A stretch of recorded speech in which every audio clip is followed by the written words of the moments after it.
and association. A very bad thing that has happened to our colleagues yesterday. You are not supposed to attack any journalist. It is very wrong. We condemn it in totality. So, journalists, and apart from that, there is nobody that is not feeling the impact of the bad governance we are experiencing in this country. I don't see any reason why some group of persons will decide to single out journalists to attack or even include journalists in those targets to attack. No, journalists cover or at the war front and they are protected. Once they know that these journalists, they give the person protection. Still on this, a political science lecturer at River State University, Anthony Ekobweze, has charged the federal government to take the needed action and change those policies that led to the nationwide protest. He spoke to our correspondent. Sovereignty belongs directly to the people, so they determine how and who gets what, when and how in the polity. What the protesters are doing is a form of political participation. They are protesting against bad governance and hunger. But what the people would have been acting for would have been a redirection of state policies. I took time to listen to the president. He did not address any of the issues that were raised by the protesters. The president was not sensitive enough to the needs of the people. The lecturer also said the waving of foreign flags during the protest will not affect Nigeria's relationship with those nations. Similarly, a professor of development, communication and media studies in the University of Port Harcourt, Walter Ihejirika, is asking the federal government to act quickly to address the demands of the protesters. Professor Ihejirika spoke to our correspondent, Seobi Oruwari. All these handouts, food stuff, are just momentary solutions. People will just eat food, and most of the time, the palliatives of the food stuff not even get to the right people. And sometimes, they are still in the hands of the few. And so they are not, for me, very adequate response to the current situation.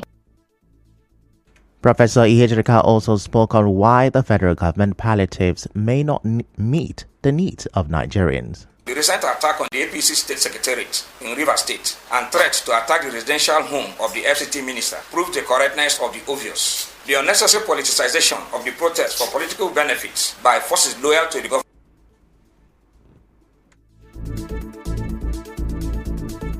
Apologies for that mix-up right there. Now, elsewhere, the country director of Amnesty International, Isa Sanusi, has criticized the invasion of the Nigeria Labour Congress headquarters in Abuja by security operatives on Wednesday. In a statement, Mr. Sanusi said the calculated attack was meant to intimidate the Labour Union. However, the Department of State Services, DSS, says its operatives were not involved in the raid at the NLC headquarters. DSS spokesperson Peter Afanaya said this in a statement on Thursday. Recall that NLC's head of media and public relations, Benson Opa, had said that armed men suspected to be DSS personnel stormed the NLC's office and took away several documents, claiming they were looking for materials linked to the End Bad Governance protest. The planned 10-day protest against economic hardship have continued even after President Bola Tinubu called for it to be suspended. Away from that, President of the Ogoni Liberation Initiative, Douglas Fabeke, is urging the River State government and the State House of Assembly to investigate the $300 million Ogoni compensation allegedly paid to former Governor Nyesom Wike by the NNPC for OML 11. Dr. Fabeke made the call in separate letters to the office of the Governor and the Speaker, Victor Okojumbo-led State House of Assembly on Thursday. He said the payment was approved as an out-of-court settlement by the House on 26 October 2022 under the then Speaker Ikunyi Owaji-Ibani. He asked Governor Siminalayi Fubara to investigate and reveal the outcome of the findings. Dr. Fabeke maintained that the Ogonis were not part of this settlement and must resist any hidden compensation. Dr. Fabeke assured that the Ogonis will support Governor Fubara if his administration continues to pay attention to their struggles. He also asked Ogoni communities to submit their complaints to his office in Borikana or Port Harcourt as the inspection of Ogoni cleanup sites continue. Still to come, Senate committee gives update on oil industry investigation. Stay with us.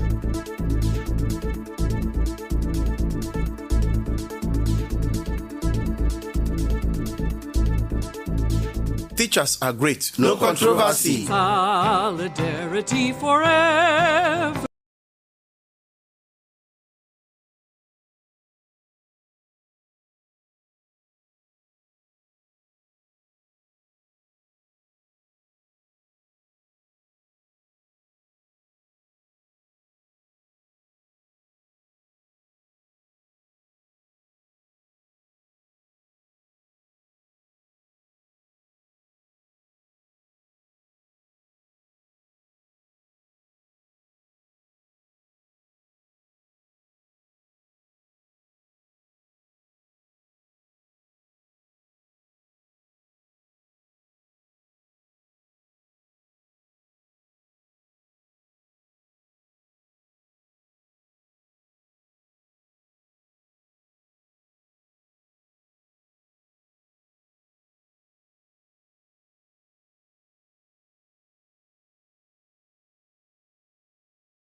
The leader of the Simplified Movement in Rumeme Ward 10, Ohonogu Yeche, says Tony Bombs cannot speak for Rumeme residents about the Obiakpo chairmanship in the 5th October elections. Mr. Yeche, the supervisor for education in Obiakpo, told our correspondents that Rumeme people have endorsed the current CTC chairman, Chijioke Ihumo, as their preferred candidate. He urged the public to disregard statement from Tony Bombs on this matter. King Tony Bonds is not speaking for Rumeme people. The last time we went to visit the chairman, the Rumeme people unanimously agreed and passed the vote of confidence on the chairman, and that anytime the chairman, in person of Ambassador Chijioke Ihumo, wants to run for the chairmanship position of Obiakpo, that we are supporting him, and that is our stand. Nobody can speak for us. We have two wards in Rumeme, Ward 10 and Ward 11. I am the leader of Ward 10. We are supporting Ambassador Chijioke Ihumo for the chairmanship position because he is the man for the position. Also, the leader Simplified Movement in Rumeme Ward 11, Bright Otoye, said the chairmanship position has not been microzoned ahead of the election. He said only the governor can decide who will become the chairman of Obiakpo.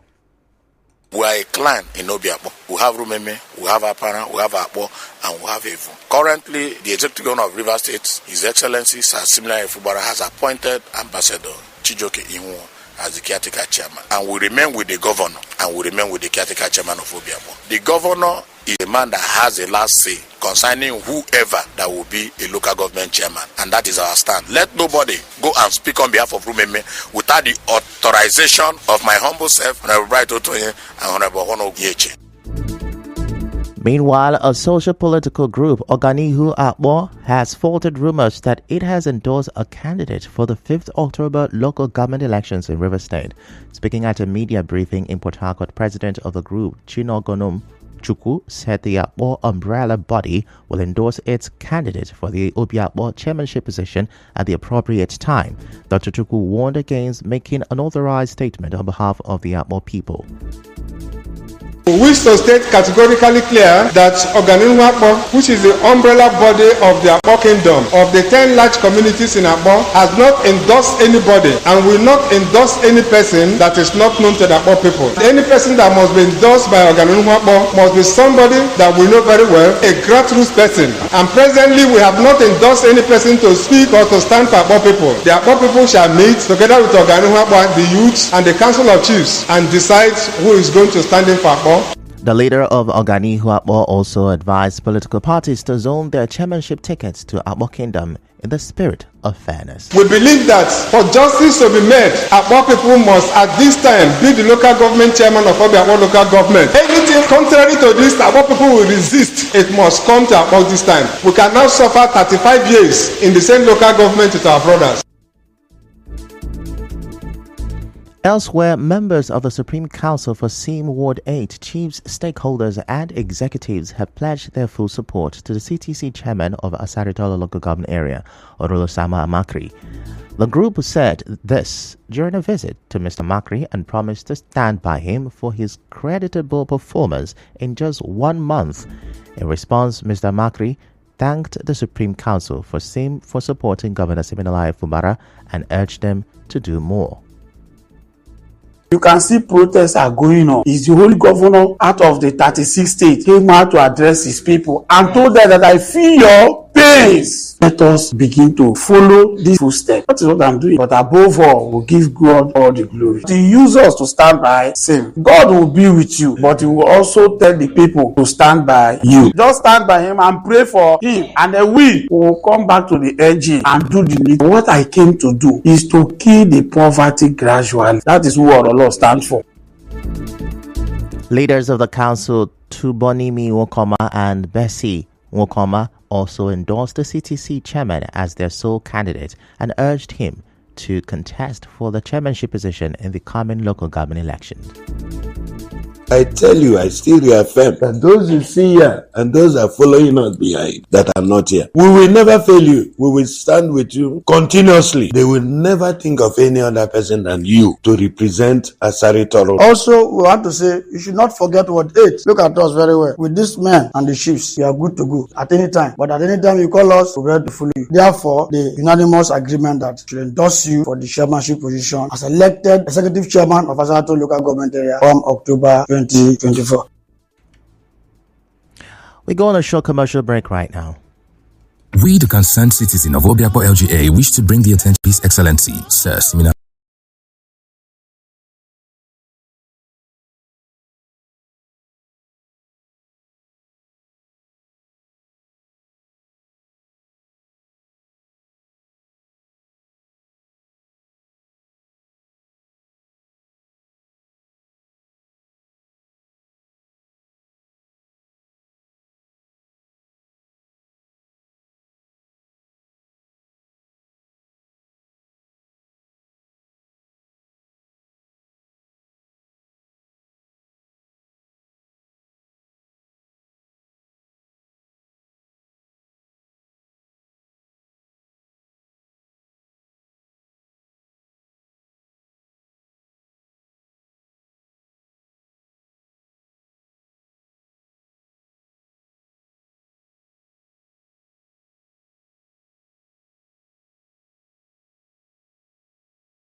A member of the 15-member Senate committee investigating alleged economic sabotage in the Nigerian petroleum industry has provided an update on the committee's progress. It follows an interactive session with key stakeholders in the oil and gas sector, including the Nigerian National Petroleum Company Limited, NNPCL, Nigerian Midstream and Downstream Petroleum Regulatory Authority, NMDPRA, and others. Senator Ibanigo said the session highlighted the important discussions which they engaged stakeholders and provided valuable insight into the industry.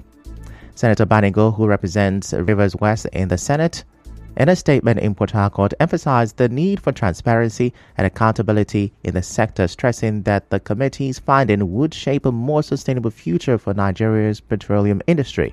The committee, led by Senator Opeyemi Bamidele, aims to investigate billions of dollars spent on turnaround maintenance of state-owned refineries in the last decade and address deep-rooted challenges facing the industry. The statement added that the committee has 3 weeks deadline to submit its findings and is committed to a holistic investigation that will restore trust and integrity in the petroleum sector. Other committee members include Senators Adams Oshomole, Abdul Ningi, Osita Izunaso, and others. And now on the international scene, ABC News says it will host the first debate between Republican and former U.S. President Donald Trump and Vice President Kamala Harris on 10th September.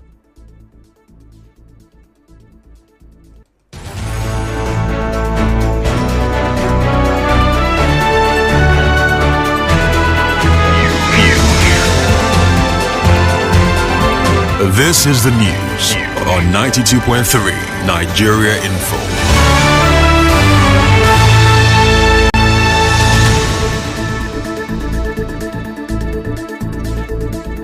That's a wrap of the news this morning. Before we go, let's have a look at the major stories. Port Harcourt and bad governance protesters have vowed to return today. Rivers police have been accused of aiding attackers of Port Harcourt protesters on Wednesday. Senate committee has given an update on the oil industry investigation. And on the foreign scene, presidential debate between Donald Trump and Kamala Harris is now set for September. The news was edited by Constance Mega. To reach the news team, send an SMS or WhatsApp to 0808-721-7215. I'm Ifechukwu Moyele. Many thanks for listening.